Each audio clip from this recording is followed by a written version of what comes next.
Shuklambaradharam Vishnum Shashivarnam Chaturbhujam Prasanavadanam Dhyayet Sarvavighnopashantaye Yogena Chittasya Padena Vacham Malam Sharirasya Cha Vaidyakena Yopakarottam Pravaram Muninam Patanjalim Pranjaliranatosmi Om. Dear friends, welcome to the study of the Yogasutras. We were seeing the sadhana, this Vibhuti-pada. In that Vibhuti-pada, we have come to the point of what are called the Siddhis. Siddhi means some supernatural attainments which the yogi is said to get when he practices meditation. And then particularly, not only meditation, dharana, dhyana, samadhi. All the three put together, it is called, they are called sanyama. Trayam ekatra sanyamaha. Dharana, dhyana, and samadhi. Dharana is concentration, dhyana is meditation, and samadhi is that getting absorbed, meditative absorption in whatever is that object. So these three things, this sanyama is now going to be used in different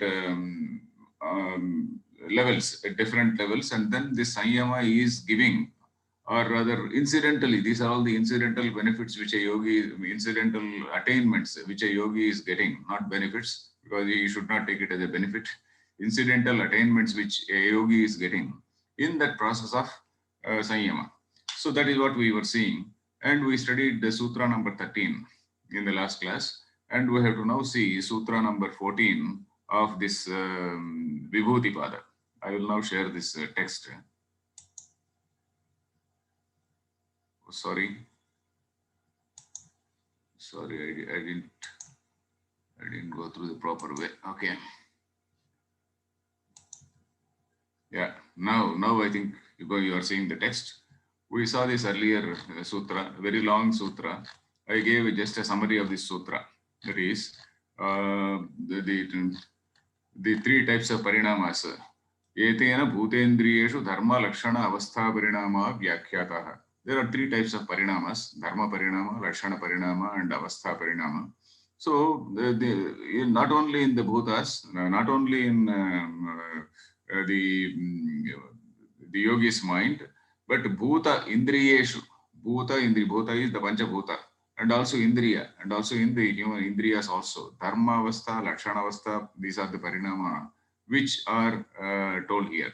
The discussion on with this discussion on the transformations of mind, transformations of sense objects and senses based on their nature, timing, and condition are also explained. So far we have seen the transformations within the mind. That is how the chitta vrittis are controlled, regulated, etc. Now, not only the chitta vrittis, but also the sense organs. Now, this sutra and also the following sutras, 2-3 sutras, they prepare the base for explaining what that siddhi. So now the sutra here, it is also hinting that there is possibility of change in the sense organs. How is that change possible in the sense organs? Parinama. My eye is only able to see whatever is to a distance. So, but with this change, I may be able to see what is there in America. And my ear is able to hear only some distance. But with this change, I may be able to hear something what is happening somewhere in some place, let us say. So these are the changes which the yogi is said to attain by this sanyama, by practice of this sanyama. So this is basically making out a theoretical explanation, or rather a sort of metaphysical base, because all this is based on the Sankhyan metaphysics. Sankhya and yoga, they are one, and based on the Sankhyan metaphysics only, all this is being told. So now this particular sutra we saw, these three types of transformations, and the whole universe is a mixture of three gunas and all that. The gunas are volatile in nature. So whatever happens in the mind, so naturally the same guna, the same transformations take place in the bhutas, the pancha bhutas, and also in the indriyas. So this is what we saw in this particular sutra. And the next sutra also is again same, in the same way it is just preparing the ground for the siddhis, for accepting the siddhis. Because siddhis, how to look at these siddhis, how are we going to view them? we can simply dismiss them also as something which is absolutely unscientific and absolutely irrational. But then we have to see the point of view of this philosophy also. From the point of view of this philosophy and from the point of view of the metaphysics of Sankhya, we have to see whether it is theoretically possible or not. And if it is theoretically possible, okay, practically we may not be able to do. There might be some people who have achieved that mastery of mind. We have not achieved the mastery of mind, but it does not mean that nobody else has done. So somebody might have attained that such mastery that he is able to go beyond the limitations of this body-mind complex. He is able to identify, that is his chittam. He is able to identify with that cosmic chittam, and like that cosmic mind is able to handle things in its own way to a small extent with this limited mind or this limited body mind complex is also able to achieve certain things beyond the normal limitations, beyond the normal limitations of the body mind complex. So we see this sutra. So here, dharma and dharmi, these two things also we saw in the earlier sutra. Dharma is some characteristic. Dharmi is something which has the characteristic is dharmi. Shantodita vyapadeshya dharmanupati dharmi. Again, I could not, that website relating to Sanskrit, it is not yet functional. So I could not write in Sanskrit here. And I could also not break this. Shanta Udita Avyapadeshya Dharma Anupati Dharmi. Shanta Udita Avyapadeshya Dharma Anupati Dharmi. Dharmi is that which has the characteristics, and Dharma is a characteristic. Thus, what type of dharmas are there? There are three different types of dharmas. What are they? Shanta. Something is some transformation has taken place in one object, and that particular transformation it is completed and it is now shanta. All the transformation is now subsided, and some other thing has arisen. Some other thing has arisen. Some other transformation has arisen. Udita. Udita means something which has arisen, and something which is avyapadeshya. Avyapadesha. Vyapadesha means name. Vyapadeshya means that which can be named, that which can be specified, that which can be specifically told. This is what it is. Avyapadeshya means that which cannot be told. Not that it is a secret or something which is bad. Avyapadeshya means because we do not know. It is something which has not yet come, something which is which belongs to the future. So, avyapadeshya dharma anupati. So, anupati means anupatitum shilam asya iti anupati. Anupatitum shilam asya iti anupati. That is that which is there, anupatam, anupatati. That is, it is there all through, inherently present in all these three states. It was there in the past, shantam is subsided, that is past, arisen, that is present, and also avyapadeshya, future, in the past, present, and also in the future. That which continuously is present, that is what is dharmi. So the usual standard example which is given is that of clay and part again breaking. So till the formation of the part, the clay is maybe in the form of some granules, and granules with some water, etc., mixed up, it becomes a clay. And it is when it is well pounded, it becomes so fit to be made into a pot. And once that pot is made, it is there for some time. And pot also grows old. We see the pot, but every minute there is a transformation which is going on. In any object, in every object in the universe, there is a continuous transformation which is going on. So something which is new today, it becomes old after 10 years. So it is like that. After a few years, it will break. And again, after it breaks into small pieces, and those pieces again will become the same again granules, and again it becomes clay. So of course it may not, because again it may not have the same texture, we do not know. But then again it becomes clay. So that is what it is. So Shanta, Udita, but in all these things, what is continuously present? That Mrut, that is earth, is very much present in all these states. So the earth is what is called dharmi, or clay, what is called dharmi. And in all these states, whether in the past, present, and future, in all these states, this is something which is present. Then this sutra is to counter the Buddhist idea. Yeah, why are we talking about dharma and dharmi? Because the Buddhists, they have an idea that dharma alone, when that there is a, their vada is Shanika vada, that dharma is there. When that dharma is there, dharma no longer exists. So that is what they say. So then the Sankhya and also the Vedanta people, they don't accept it. Because if dharma is there and if dharma is not there, suppose I see something in this second, and again, in the next second, I have changed. My mind has changed and everything has changed. So the mind, Shanika Vijnana, my mind, it has just changed. So what I have seen in this moment, I will not recall in the next moment. So I have experienced something now and I can't recall it later. So that is, but then we are seeing that there is something which is a continuing mind and all that. So that is the reason why both Sankhya and Vedanta, of course, there is a lot of discussion on this point. I have very, very briefly mentioned. So, but then here also briefly, Vyasa, in the Vyasa Bhashya also, he very briefly mentions. So this is to counter the Buddhist idea of momentariness of consciousness. As per the Buddhist, the dharma appears after it disappears after its transformation. The yoga school, like Vedanta, says that dharma continues in all the three stages of transformation. So here, of course, I am skipping the what is this bhashyam? Yogyata vachinna dharminaha shaktireva dharmaha. What is dharma? Dharma is something which is dependent on the potential. Yogyata vachinna dharminaha shaktihi. Dharma is having some potential, some shakti. That is called yogyata. So avachinna, that is something which is determined by that yogyata, by the potential. So that is called dharma. So like that it is, it goes on. Then here and there I have just made commented some important points. Yasya tu dharmamatra vedam niranvayam tasya bhoga bhavaha. So this is what here the Vyasa Bhashya says. Yasya means for the person, regarding the person who says dharmamatrameva idam.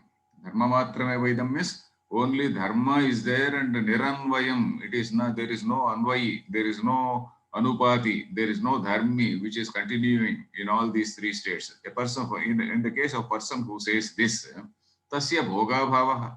For him, there is no experience at all because he sees something, the next moment he has changed, and in the next moment he has changed. So there is absolutely no such thing called bhoga or experience for that person. So I am seeing something and I am putting in my mouth. The next minute the next second, it's shana itself, I am changed. So there is no bhoga at all. So that is what he says. For the person who contends that dharma, the characteristic alone exists, and that it is not followed by dharmi, niranvayam. Anvayam is to go with. Anu gachati, anu anvayati. So niranvayam means something which is not followed by the dharmi. There would be no sensory experience of any object. Bhoga bhavaha means there is no sensory experience of any object. It just sees and then the chittam mind changes. So then the person who sees is different from the person who again sees it in the next minute. Then kasmat anyena vijnanena krutasya karmanaha anyat katham bhokturtvena adhikriyeta. Kasmat, why? That is again answer also is by way of another question, answering by way of another question. Anyena vijnanena krutasya karmanaha, for something which has been done by somebody else. Katham anyaha anyat katham bhokturtvena adhikriyeta. Somebody else, how can somebody else be called a bhokta? That is what, how can one mind become the experiencer for the work done by another? So the earlier mind which no longer exists according to Buddhists. So the point is, how can one mind become the experiencer for the work done by another? So that is the question.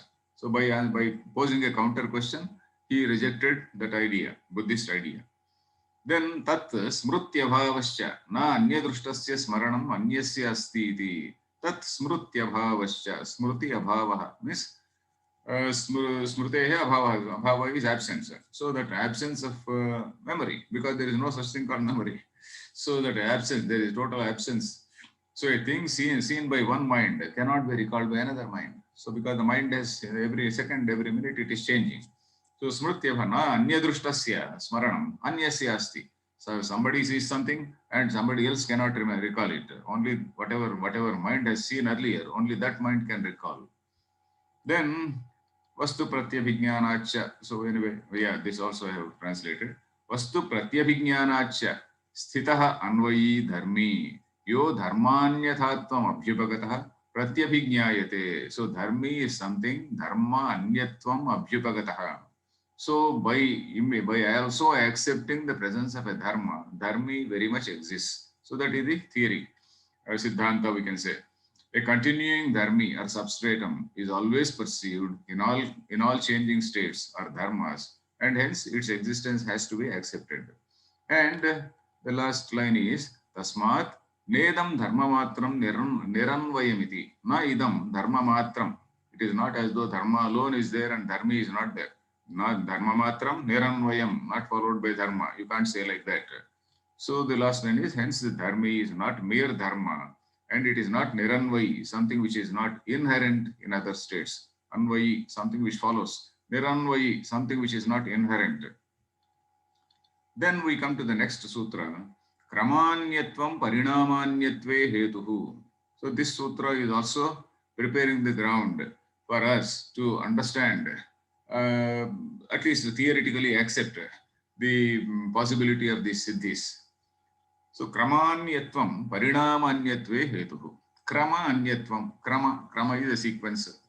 Suppose there is a procedure, there is a transformation. In the transformation, there is a particular sequence. It is somewhat like a chemical compound also. Suppose you have various ingredients and you have a particular process and you change the process and you get a different object. The same ingredients, they change the process. That is the basic chemistry. You change the process, you get a different product. Something similar is told here. Krama anyatvam, parinama anyatve hetuhu. Change in the process is leading to change in the transformation. A difference in sequence, hetuhu means it becomes the cause, parinama anyatve, for the difference in transformation. So a difference in distinctness in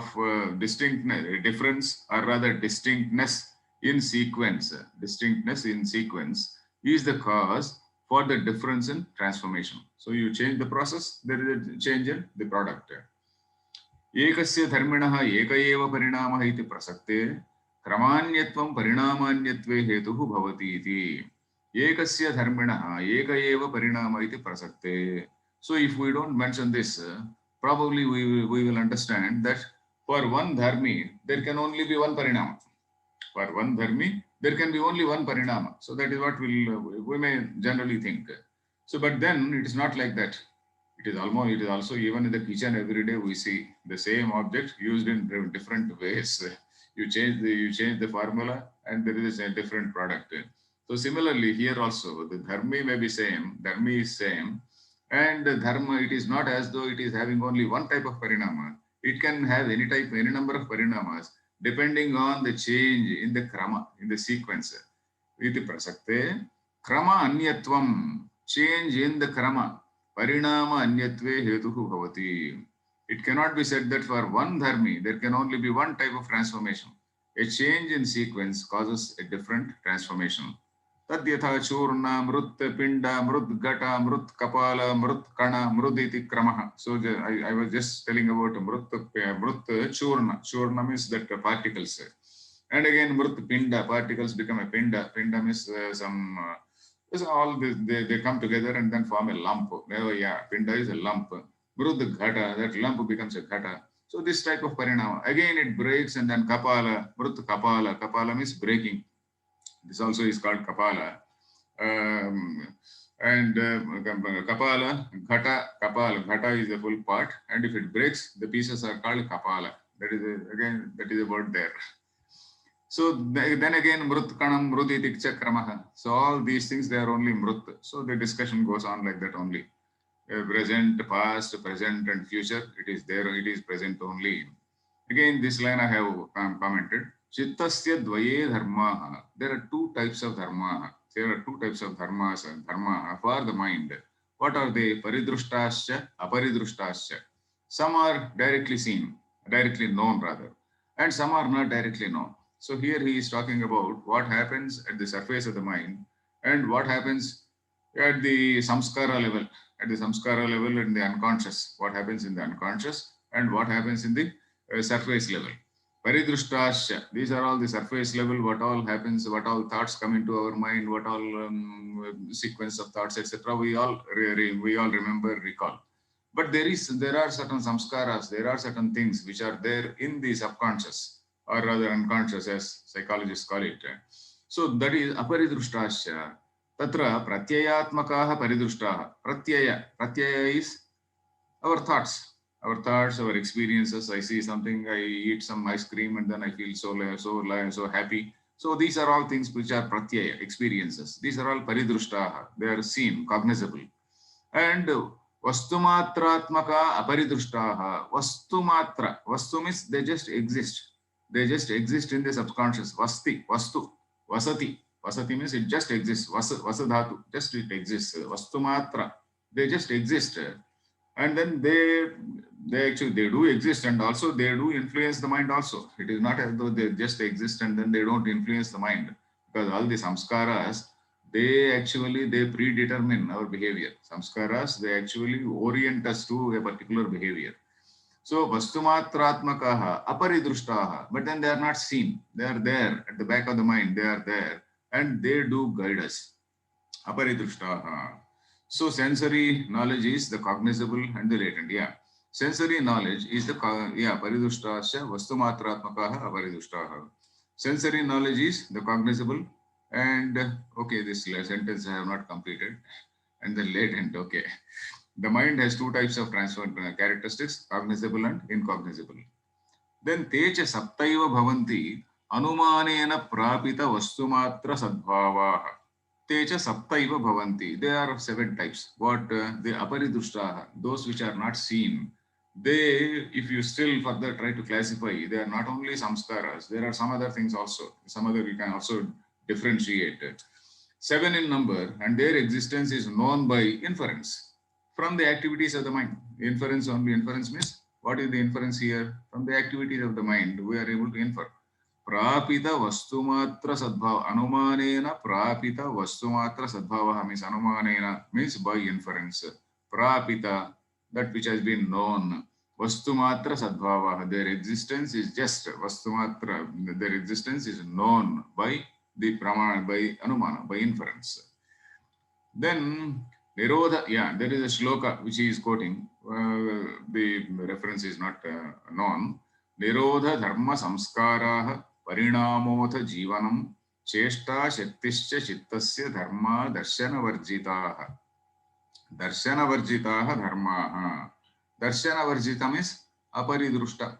What is here he mentioned aparidrushta, not noticed. Those which lie in the subconscious. Darshana varjitaha. Same thing. Darshana varjitaha. Darshana is not there. Devoid of darshana. Aparidrushta. Unseen. Incognizable. Dharmaha. What are they? Nirodha. Dharma. Samskaraha. This Nirodha is one, Dharma is one, Samskara is one, Parinama is another, Jivanam is another, Cheshta is another, Shakti is another. So 1, 2, 3, 4, 5, 6 and 7. So these 7 are said to be the Dharma. But there is very, very subtle differentiation which he is making, which is difficult to, maybe we have to think more on these points to properly sink into the mind. They are Nirodha. That is, the chitta, the internal, the strength in that chitta, that potential is there for stopping. Nirodha, for restraint, there is a potential. Similarly, dharma also is there. Dharma, this is also something which is difficult to understand, because the commentators have given the meaning, tendency for right and wrong. Tendency for right and wrong is there in every mind. And incidentally, this is what, Gayatri Mantra also says, Yo Devas, Gayatri Mantra. If you leave the mantra and if you take the shloka, Gayatri Mantra is translated in the form of a shloka also. Yo Devas Savitasmakam Diyo Dharmadi Gocharaha Prerayet Tasya Yad Vargas Tad Varenyam Upasmahe. That is the shloka which we say every day in Sandhyavana. Yo Devas Savitasmakam Diyo Dharmadi Gocharaha. So in every mind, there is a knowledge of right and wrong. Dhiyaha dharmadi gocharaha, dharma, adharma. Even a thief knows that what he is doing is wrong, because that is the reason why he takes care and then goes at a particular time when the owner is not there. or he does it in such a way that he wants to escape. He knows that what he is doing is wrong. So everybody knows what is right and what is wrong. So this tendency for right and wrong is there in the mind and the subconscious. Then samskara, samskara is something, the impressions which happen on the mind because of our own interactions, various interactions which we have, all these samskaras which happen in the mind. Then parinama, then the tendency to modify. That also is one of the characteristics of mind. So he is now talking about the characteristics of chitta. Certain things which happen in the chitta are paridrushta, what all happen at the surface level. And what all is there inside, we do not know. And that inside is being explained. So if we just focus on the inside of the mind subconscious, these are all the potentials. So parinama, the tendency to modify. Jivanam, the meaning given by the commentators is that will to survive, jivanam. Yeah, maybe the struggle for existence, all these things, ideas also. In fact, this is not my idea. This is the commentators have given the idea, will to survive. That is the jivanam. Jivanam is that will to survive. Then chesta. Chesta is they are very volatile in nature, because the mind is also the product of the three gunas, and like the three gunas, it is also very volatile in nature. And that volatility, that characteristic called volatility, is present in that subconscious also. And Shakti is that innate potential. So it is rather we have to dwell more on these points, Nirodha, restraint, and again tendency for the right or wrong, then again samskara, parinama, tendency to modify, and then will to survive. In fact, this will to survive is one very, very important thing which we see. In fact, the cosmic level also. You see, the first parinama, what is that first parinama? Prakriter Mahan Mahato Ahankara. From that Prakriti is something which is avyakta, not seen, not tangible, not seen, known to the senses. And this first thing which is known, which happens is that Mahat. Mahat is that cosmic mind. And in that cosmic mind, Ahankara is that notion of I. Vedanta describes in a different way. Vedanta compares that huge ocean-like consciousness. There is a huge wave which happens. That huge wave, it is as though it thinks, yes, I have got a shape, I have got some form. I, that notion of I comes into that wave. And that is what is that Ishvara. Ishvara means not Shiva's husband, or Parvati's husband. Ishvara is the Lord of the universe. So that is what is Ahankara. Ahankara is that Ishvara, the Lord of the universe. So that is that cosmic mind from which Vispulinga Haiva. Vedanta says that all that this cosmic intellect, like small sparkles, it goes out and then they form all the jivas, all the beings, where we are all like sparks, some particles of that buddhi, cosmic buddhi. So some particle is becoming an ant, some particle is becoming mosquito, some particle is becoming a snake, and some particle is becoming a human being or a lion or whatever it is. So this is that will to survive exists in all these things. So that will to survive enables these things to adapt to the environment also. In fact, if you see this Sthiti Prakaranam, I think I told you earlier also, uh, Yoga Vasishta, in the Yoga Vasishta, this Sthiti Prakaranam. In that Sthiti Prakaranam, how things come into existence. It is the mind which forms first. It is not as though the body is first formed, physical body is not the thing which is formed first. It is the mind which is formed first. And the mind wants to enjoy things. If I want to enjoy things, I need some hands, I need some feet to go to walk, I need some other equipment to digest, to eat, to digest, etc. So the mind, it makes its own body, limbs, etc. So this is a wonderful idea of evolution. It is all there in that our own, what is this, Sthiti Prakaranam of Yoga system. And of course, Sthiti Prakaranam is also from adaptation from all these things only. Yoga system, we do not know whether it is really written by Valmiki or whom. We did not bother as to who has written, but it is definitely not it is not BCE. Probably it is in the common era only. That is how present day scholars say. But traditional people, they say that it is written by Valmiki only. We are not sure. We can't debate on that.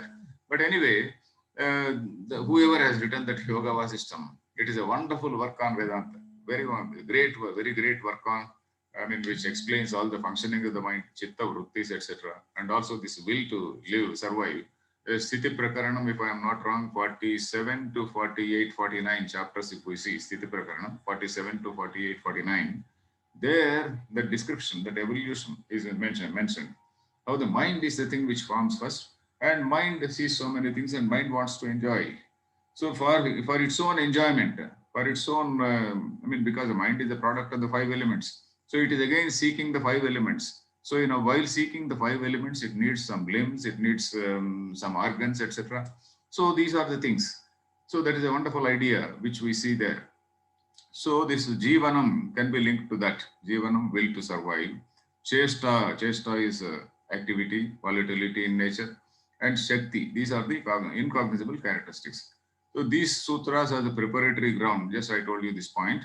Preparatory ground for the Siddhis, which are going to be told in this chapter. They hint at the theoretical possibility of the supernatural attainments. In this Sankhya philosophy, Prakriti is the constant substratum of all change, for all changes, which we call evolution. Prakriti is primordial, not evolved from any other. Yeah, if you see Sankhya Karika, in the very beginning, long ago, we read Sankhya Karikas when we were in MA. So that Sankhya Karika number 3, it says, what is that? Prakriti Vikrutaya Sakta, it says, Moola Prakriti Avikrutihi. Moola Prakritihi Avikrutihi. So we first of all, I will tell you certain words like Prakriti, Vikruti, Prakriti, Vikruti. Prakriti means it is the origin for everything. Prakriti, it is not derived from anything else. There is nothing which is prior to that. Prakriti is the primordial thing. That is the Moola Prakriti, we say. And it undergoes change. And when it undergoes change, there are certain evolutes, we call them evolutes. There are certain evolutes which further give rise to further Vikruti, further modification. Vikruti is a modification. With reference to Prakriti, all other things are Vikrutis. With reference to Moola Prakriti, all other things like Mahat, Ahankara, etc., they are all Vikrutis. With reference to Mahat, Prakriti is the Moolam. But then Vikruti is Ahankara and Tanmatras, etc. They are all the Vikrutis with respect to Mahat. With respect to Ahankara, even Mahat becomes Prakriti, and then all other things, Tanmatras, Panchapota, etc., they become the Vikrutis. So there are certain items in the middle which also give rise to further changes. And finally, there are that final evolutes from which there is no further evolution. There is no further evolution. So they are mere Vikrutis. So that is what one sutra says. Moola Prakritihi Avikrutihi. Moola Prakriti Avikrutihi. It doesn't, it is not a vikara of anything. Avikrutihi means it is not a vikara of anything. Then Mahadadya Prakriti Vikrutayaha Sapta. Mahadadyaha Prakriti Vikrutayaha Sapta. They are called Prakriti Vikrutayaha. It is also Prakriti with reference to something else. It is Vikruti with reference to the boss. It is Vikruti with reference to the boss, and Prakriti with reference to the subordinate. So Prakriti Vikrutayaha Sapta. So then Shodashakastu Vikaraha. Then remaining 16, they are the gross indriyas, the gross and the senses, and then the 5 elements, etc., and also the mind. They are the Vikrutis, final Vikrutis. From these Vikrutis, there is no further transformation. So that is why it is said, Shodashakastu Vikaraha. Na Prakrutir na Vikrutih Purushaha. So Purusha, what is the equation of Purusha? What is the relationship? Purusha is neither Prakriti nor Vikruti. It is something which is totally distinct from this entire family. So this Prakriti is there, giving rise to so many things. This Purusha is somebody, nothing to do with anything. Nothing to do with just an onlooker, just somebody in whose presence the Prakriti is doing all these things. So that is what is the Sankhya philosophy. So Prakriti is primordial, not evolved from any other. This is what I said is Sutra number 3. And all others like Mahat, Ahankara, etc. are Vikrutis or evolutes. These Vikrutis, evolutes, lead to further changes, and then they become the Prakriti with respect to these evolutes, Prakriti with respect to the earlier, and Prakriti with respect to the later, and Vikruti with respect to the earlier one. The final evolutes lead to no further evolution, and hence they are merely the Vikrutis. Shodashakastu Vikaraha. Then, so why is this told? This is being told that the mind, which is a Vikruti, mind is basically a Vikruti.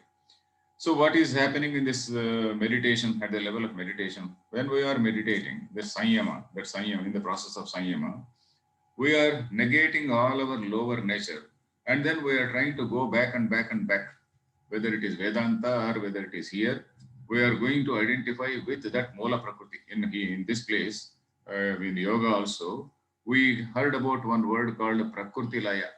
Prakrutilaya means the people who have done meditation and then who have gone, who by virtue of meditation, they have merged, the individual mind has merged with that Prakriti. The individual mind has gone to that level. So that is what is Prakrutilaya. And after that Prakrutilaya, okay, some people may be there in the Prakrutilaya, and some people realize that it is Keva, that Kaivalyam, pure consciousness, when the pure consciousness is separated. So these two things are separate. Consciousness and Prakriti, they are two separate things in what is this Sankhya, in Sankhya philosophy. But in Vedanta, your nature is that pure consciousness.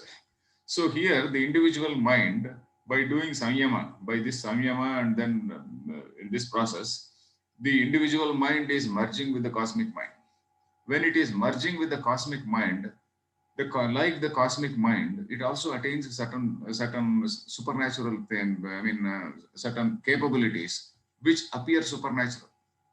And with this particular, after all said and done, the mind, of course, is liberated. But then the body-mind complex is very much there. So within the limitations of this body-mind complex, it has got certain supernatural powers. It cannot have all the supernatural powers of the cosmic mind. The cosmic mind can take any shape, take any form. So, but this, because this individuated mind, though merged in that thing, it is still encased in something like a body-mind complex. So, with reference to this body-mind complex, it is able to achieve certain supernatural, certain powers, which appear to be supernatural. So, that is how the justification, understanding is given by the commentators. And one English commentator has written very well on this. I told you I showed one book by one American professor named Edwin Bryant, EDWIN, Edwin BRYANT, Edwin Bryant's book I showed earlier. So Edwin Bryant has devoted about 4 to 5 pages to describe all these things. Basically to explain that all these siddhis need not be poo-pooed. You just can't say, need not ridicule them. Try to understand from the point of view of the original theorists. So the original theorists, they have also thought scientifically. It is not as though all these things are cock and bull stories. So even Vedanta, if we see Upanishad is basically a rational thought. So here also it is a rational thought, and maybe some people might have achieved these things. We are not seeing them now. So the first evolute from Prakriti is Mahat. Yeah, I told you all this. After rigor, yeah, all others flow from this, as we noted ago. After rigorous practice of Yama, Niyama, you will see this. After rigorous practice of Yama, Niyama, etc., and by the purification of self, anybody who does Sanyama does not get all these things. A person should have qualified in the earlier levels. You see, unless you are qualified in the earlier levels, you can't attain that final thing. So by purification of self, that is the prerequisite that has to happen first, and only then the yogi can move further. Yogi trains his mind to be one with that cosmic mind. Then he would, without his asking, so all these things without his asking, they are happening. Simply because he is able to identify with that. So we can also try. We don't know to what extent we may succeed, but we can at least try. At least it is a good exercise to link up the limited mind with the cosmic mind. It is just a good exercise. Without his asking, attain powers with respect to the physical world. Thus, he can change the sequence of things and attain supernatural parinama, like ability to know things from a distance and so on. So this is how the commentators explain, and that Mr. Edwin Bryant has brought it out in a more clear fashion. The refutation of Buddhists is because they say that there is no dharma underlying all these changes. Why are we required to refute the Buddhists? Not as though we are very quarrelsome and then we are intolerant. It is basically all our quarrels are at the theoretical level only. If you see in India, all the quarrels and all the fights, they were at theoretical level. And okay, later, at some later time, they came into practical levels, Buddhists, and then all other people, maybe some physical fight, etc. But even that, now that the subject has come, we can say that there is an allegation that the Hindu leaders, they committed rather massacre of the Buddhists, etc. That is actually denied by the historians, all the historians, including a man like Ambedkar, who has no great love for the Hindu leaders. So he himself says in his book, I don't know whether I mentioned it earlier. Now that it is the occasion, I'm just mentioning, there is a book by Ambedkar that is not decline, that is revolution and counter-revolution in India. Revolution and counter-revolution in India. In that, there is chapter number 5, which is titled The Decline and Fall of Buddhism in India. So in that he mentions how there are some other historical reasons, nothing to do with these people. So unfortunately, some sort of irresponsible or rather mischievous people, during the British time, they floated these ideas. They floated the idea that all these Hindu leaders, they eliminated the Buddhists, etc. So that is something which is something, some ill feeling could have been there in the society, because with the Buddhists, their social life, etc., their value system, etc., probably it was something which is not to the liking of the other people. So naturally, when two different people, some sort of ill feeling could have been there, but there is no such massacre which these people try to mention. So this refutation of Buddhists is because there is no dharma. That is basically on theoretical grounds. These things are happening. Then next sutra, ato yoginaha upatta sarvasadhanasya bubudsitartha pratipattaye sanyamasya vishayaha upakshipyate. Ataha yoginaha. Now for that yogi, upatta sarvasadhanasya, this is very important. Upatta sarvasadhanasya, who has already attained all these other things, sadhanas, that is yama, niyama, asana, pranayama, he has already mastered. So unless you master that, the other things will not happen. Bubutsitartha pratipattaye. Bubutsita means whatever is desired. Bubutsa, bodhum icha, whatever is desired, he desires to know something.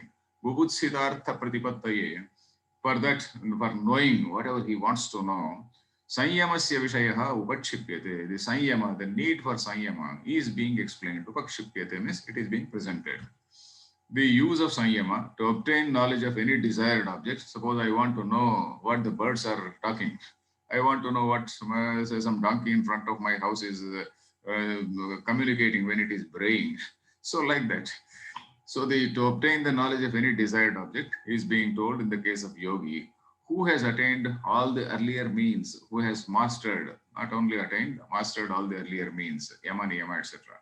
So the 16th sutra says, Parinamatraya Sanyamad Atita Anagata Jnanam. Parinamatraya Sanyamad. Parinamatrayam, we saw in the 13th sutra. 13th sutra talked about Dharma Parinama, Lakshana Parinama, and Avastha Parinama. Dharma Parinama, particularly the innate nature of a particular thing changes. The innate nature, from one nature, it comes into another nature. Then Lakshana Parinama, depending on the time also. Time also is an important factor in the Parinama. Then again, Avastha. Avastha means whether it is mature level or mild, mature or intense. What is that level? Avastha. What is that stage? If it is an object, whether it is new, whether it is old, or what is its stage? Whether it is in a totally decrepit stage, what is that stage? So that is Avastha. So these three parinamas, suppose you dwell, you meditate, you do sanyama. Meditate becomes only 1/3 of it. Meditation, dharana, concentration, meditation, and absorption. So meditate is only one portion of it. So when you do sanyama, when you practice sanyama on these three things, parinamatraya sanyamat, when we do sanyama on these three things, then we have atita anagata jnana. Atita is past, anagata is future. Of course, the present you know. In fact, I sometimes feel that probably this can be applied to all locals, all worldly situations also. Because, for example, a writer in history. In history, we hear sayings about history is not about the future, it is about the past, people say. History is not about the future. Sorry, it is not about the past, it is about the future. History is not about the past, it is about the future. What all has happened in the past, if you know, you will be able to predict the future. So that is the reason why various people, they are very, very busy in preparing narratives for India. You must have heard about this. That is some people preparing narratives for India. Oh, this is your narrative. Particularly the entire Western society. The credit has to be given to them that they have studied a lot. It is very, very clear. We have not studied. So these people, they go, they study Latin, they study Greek, they study some other language, some other Arabic, they study Chinese, they study what all is all the human knowledge, what all human knowledge is there in any corner of the world, they do study. So that credit has to be given to them. We have not done that. So they do prepare a narrative for each country. Oh, because that narrative preparation, then politics comes in. While studying, naturally, all curiosity, all intellect, all that is there, all the intellectual ability is just unquestionable.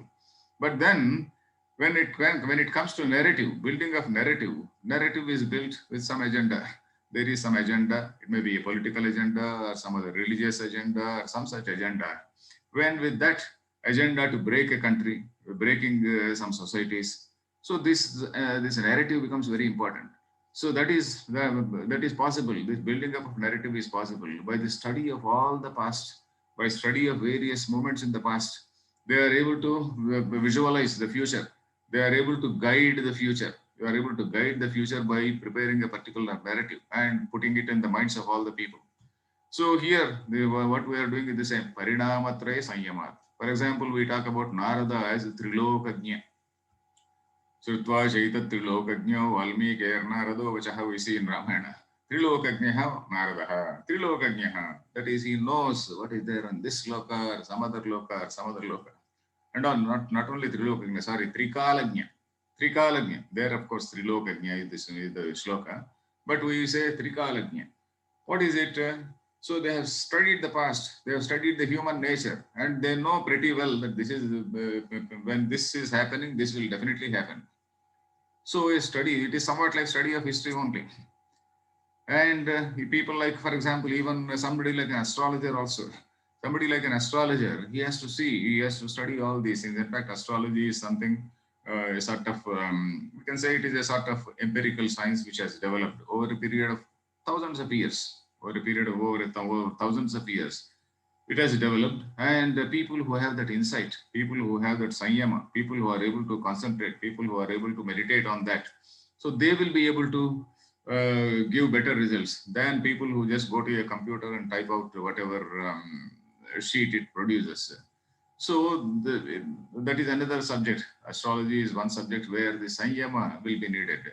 So that is something similar we find here. Parinamatraya sanyama, atita anagata jnanam. By practice of sanyama and the three modifications, jnanam, that is knowledge of the atita and anagata, of the past and the future, one attains. Then dharma lakshana avastha parinameshu sanyamat yoginam bhavati atita anagata jnanam. So by doing sanyama, the same thing, what is there in the sutra, he is saying, by concentrating on dharma, lakshana, avastha, parinameshu, sanyamat, by focusing, by doing sanyama on these three, yoginam, for the yogis, bhavati, atita, anagata, jnanam. So yogi attains this.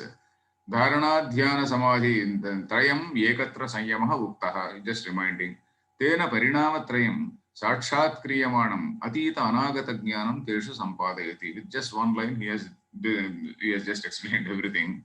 He has not gone into the dynamics of how exactly this thing takes place, etc.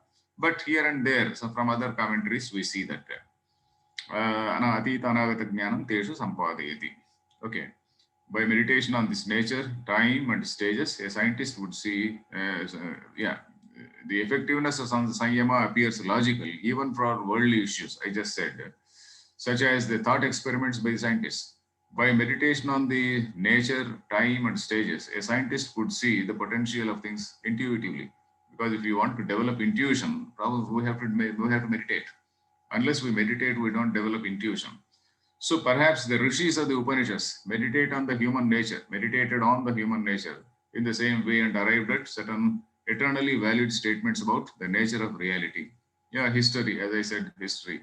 Works on history by philosophers such as Will Durant will look at the patterns in the eternal movement of history. If we see history, not by some other communist historian or some other historian, who are the paid historians, if you see history written by philosophers who have absolutely no agenda, then we see they analyze the human nature, they analyze the patterns. So those patterns, they predict the future also.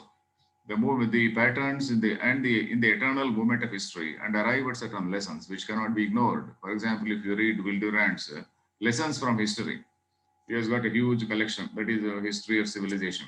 So lessons from history is that last volume, a small volume compared to all others. So there is such a beautiful text. So all these patterns in history he studies. Perhaps for this reason, the sages like Narada were called Trikalagnya. Okay, I told this. Then the next sutra, we do have some time. Yes. Shabdartha pratyayanam itaretaraadhyasat sankaraha. So I'm again sorry that Sanskrit is not working. Shabdartha pratyayanam itaretara adhyasat sankaraha. Shabda artha pratyaya. So we see this is what we call Triputi in knowledge. In any knowledge, there is a Triputi. That is Jnata, Jnanam, Jnayam. Jnata is the knower, Jnanam is the knowledge, and Jnayam is the object. So if I take something something in front of me, I am the Jnata. This is the Jnayam, and Jnanam, the knowledge which I have is the that is the Jnana. So Shabda, Artha, Pratyaya. Shabda, sound. Yeah, here of course something similar, not exactly Jnata, Jnanam, Jnayam. Shabda, Artha, Pratyaya. This is another Triputi. Shabda, a sound. I utter a sound called pen. That is Shabda. That pen gives some sense to somebody who is born in a particular culture, in a particular society, in a particular linguistic group, let us say. The word pen does not make any sense to anybody else. So Shabdarthayoho Paramarthika Sambandha, some people say that the relationship between Shabda and Artha is something which is eternal. Mimamsakas say the relationship between Shabda and Artha is something which is eternal and inseparable. But here, of course, more practical approach is taken. Because, for example, even Kalidasa's Vagartha Viva Sampraktau Agartha Pratipattaye Jagatah Pitarau Vande Parvati Parameshwarau. There's Vagartha Viva Sampraktau Vagartha Viva. Iti Nitya Samasaha we read. Vak and Artha. Nitya Samasa, that is said Vagarthau. Then again, like this Vak and Artha, Parvati and Parameshwara, they are inseparable. So that is what the shloka says. So Mimamsaka idea is that Shabda and Artha is something which is determined by God. This particular Shabda denotes this particular Artha. Artha means object. That is what is something which is denoted. This is determined by God. That is what they say. But of course, I don't know. I have not studied it much. But then here, of course, we don't have that problem. Shabda, Artha, Pratyayanam. Shabda is sound. Artha is not meaning. Artha is meaning. Artha is the object. Pratyaya is that experience. That experience is there. The pratyaya, that understanding, experience, knowledge. Shabda, Artha, Pratyayanam. Idaretara adhyasat. Idaretara adhyasa means adhyasa. What is adhyasa? Adhi plus asa. Adhi means over and above. Asa, to be. Adhyasa, you are putting something on the other. You are putting something on something else. So that is superimposition, we say. Superimposing one on the other. You are superimposing the word called pen, sound called pen on this object. And then you have superimposed this object on this sound called pen. And similarly, the knowledge also, it has come in the same process. So one is itara adhyasat. Sankara means, normally means mixture, but here Sankara means a unified perception. Sankara means just a common, unified perception. When I just say some pen, immediately the shape comes to my mind, and then the use of it, and then all things relating to pen, they come to my mind. So that is what is the unified perception. So Sankaraha, Tat Pravibha, here the sentence has to be broken, or we have to put a comma. Tat Pravibhaga Samyamat. Tat Pravibhaga Samyamat. Pravibhaga, suppose we distinguish, the Shabda is distinguished and then Artha, the object is separate, and then that Pratyaya is also separate. And we dwell, or rather we do Sanyama on this separation. We do Sanyama on this Pravibhaga. Pravibhaga means division. On that division, Sarva Bhuta Ruta Jnanam. Sarva Bhuta Ruta. Ruta means sound. That Rutam is different. Satyam, Satyam Vadishyami, Rutam Vadishyami. That Rutam is that vowel. That is, we should not call it a Ru also. Rutam, Rutam. Veda Pandits, they do utter properly. We may not be able to utter so correctly. Ruta, when we say Ruta, that is Ra plus U, Ruta. R plus U, Ru. But there, we say, Artam Vadishyami, something like that. Sarvabhuta Ruta Jnanam. That is the Jnanam, the knowledge of Sarvabhuta Ruta. Ruta means sound of all the beings, not only human beings, but all the beings. So then, Shabdartha Pratyayanam, of the word, the object, and the knowledge. Itara Adhyasat, superimposition of one on the other. Sankaraha, that is a mixture, the idea of oneness of the three. Sankaraha. Tat Pravibhaga, by separating them. Sanyamat, by doing Sanyama on them. Jnanam, the knowledge of Sarva Bhuta Ruta, the sounds of all the beings. So here also there is a long commentary. I have just commented on a few lines only. Tatra Vak Varneshveva Arthavati. Vak Varneshu Eva Arthavati. Vak, that is sound. Varneshu Eva Arthavati means it is its purpose ends by uttering certain varna. Now here of course we have to see the distinction between varna and pada. Varna means a, I, I, u, ka, ka, ga, ga, nga, cha, cha, ja, ja, nga. These are the varnas. Then word is pustakam, something like lekini. So various things. These are all the words, let us say. So then the word is formed by a combination of letters. And if the combination of letters changes, then again the meaning also changes. Now, of course, now it is time also. There is only 1 minute. Of course, we'll continue in the next class. This line only I'll just broadly say. Varneshveva Arthavati. So the instrument of speech merely utters letters. And the sense of hearing, it merely captures sounds. Sense of hearing, it merely captures sounds. A word, on the other hand, is a unified cognition of all the sounds.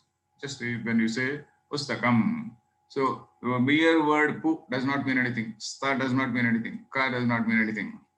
So when we say all the words together, then when the final word is over, in fact, the commentators, they have also written about Spotavada and all that, which Bhartrhari is very, very famous. I have not studied Spotavada. I cannot go into that. Not needed also here, because we are talking about Siddhis. So that is Bhartrhari's philosophy is again a very, very deep philosophy. His Vakyapadiyam is for very deep study. So the Vag Varneshveva Arthavati. So a word is a unified cognition of all the three sounds. So from here we'll continue in the next class. Harihi Om Tat Sat. If there are any questions, let us see. Thank you, sir. I don't find any questions today. Okay. Thank you, sir. Okay. Harihi Om Tat Sat.